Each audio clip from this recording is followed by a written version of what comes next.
Mark, just sum up the frustration, the feeling of the last couple of days for you and the team. We got over it quickly, you know. What can you do, you know? I know that they had plans next week to totally renew the wire and all that, so they just got caught out a little bit. You know, it can happen to anyone, so no, we had no problem with that. We'll go back and play them whenever it's rescheduled. I thought we started well, you know, but a surprise to me was that when we looked on the stats, that they had 92% possession. That was disappointing, but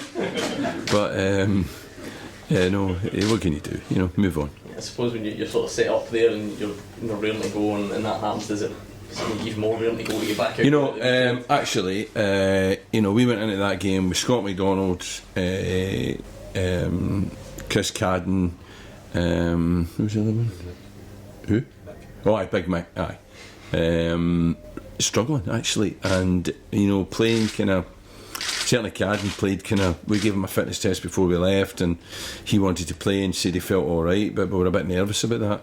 Scotty, when he come back in the dressing room, Scotty said he was struggling, you know, so maybe that's worked for us, you know. They might have struggled later in the game or even sooner than that, so you've got to accentuate the positive, so hopefully they've got a couple of days now to recover in order to be really fit for this Johnstone game. What type of challenge is that going to be? Aye, well, you know, they're consistent, you know, really consistent, finished, you know, 5th last year, sorry, 4th last year, and they're up there again. So, you know, we know that they're a tough opposition. We've lost narrowly to them most of the times recently, but we've never really played well against them, you know, so clearly we're going to have to play better than we've played in other games because I think they're the type of team that you do actually have to break down. You're not going to just beat them by turning up in a 50-50. You've got to play better than them. Just to go back to midweek, how frustrating was it from a personal perspective, considering that's your band still not served yet? You know, the band, you know, I when I'm with Scotland, I sit in the stand, you know, in the first half usually, and I report down to Gordon at half time or before if I need to. So I'm used to it. It's really not a big deal. It really isn't. And, you know, and I've got people around me that are going up and down, giving, you know, Stephen Hamill's been sitting next to me. The bench, you know, keep sort of having a look round. It's not a problem. It really isn't. Tommy Wright's been saying recently he thinks that James McFadden's likely to go to management. What do you think of him as an assistant manager? What's he like? Well, I mean, going back to my ban, he's with 2 games and he's only 2-0, so, you know, I think that says it all. He needs to be better, you know. You know, Faddy's young, you know, he's younger even when you know, there's been a lot of talk about a lad at Hearts, and I don't think he can be too young, but he is young. I started when I was 34 in management at Reading. Faddy's 33, but he's loving it, and that's the important thing. I think when he took the job, he wasn't sure exactly what, you know, if it's really what he wanted, and I think even in the short period he's been involved, he's at least established that it's what he wants to do, so he'll be a quick learner.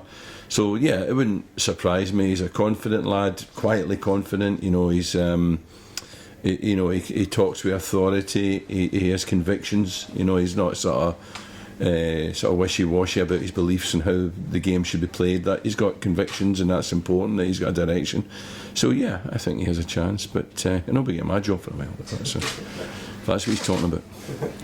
Mark, just different topic, the SFA, we expect going to appoint Marky McGhee as Yeah, I've heard that this morning. Yeah. Is that something you think is a good appointment? Is that obviously an important appointment, that job? You know, I don't know, Malky. Malky's slightly different era for me. You know, I never played with Malky. Of course, I've said hello to him, and I mean, I just trust that, you know, the SFA have done their homework, done their due diligence, and if they're happy and Stuart Regan's happy, then I certainly know that around, you know, the game, Malky's a very popular guy.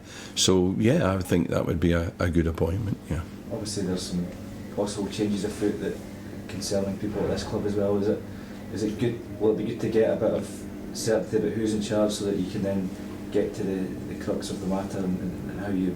I think it'll be good for everyone. You know, if Malky's going to be the sort of focus of that change, and you know, he'll have his own opinions about it. So yeah, I think the sooner that gets re-established as a department, then the better. Yeah. There's a bit of controversy about the appointment as well. Do you understand why people are maybe opposed to it?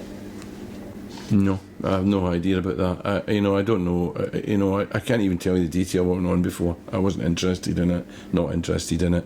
And I say again, I'm 100% confident that the SFA have done their due diligence and that they're satisfied that there are no issues. That's good enough for me. Is there any other team at all, Stephen? Hammy's still struggling. The others I've actually not heard about. I know that they certainly won't be training this morning. Scotty and Stephen McManus, I think Cads will train. Jack McMillan, I think, is back in this morning, which is good news.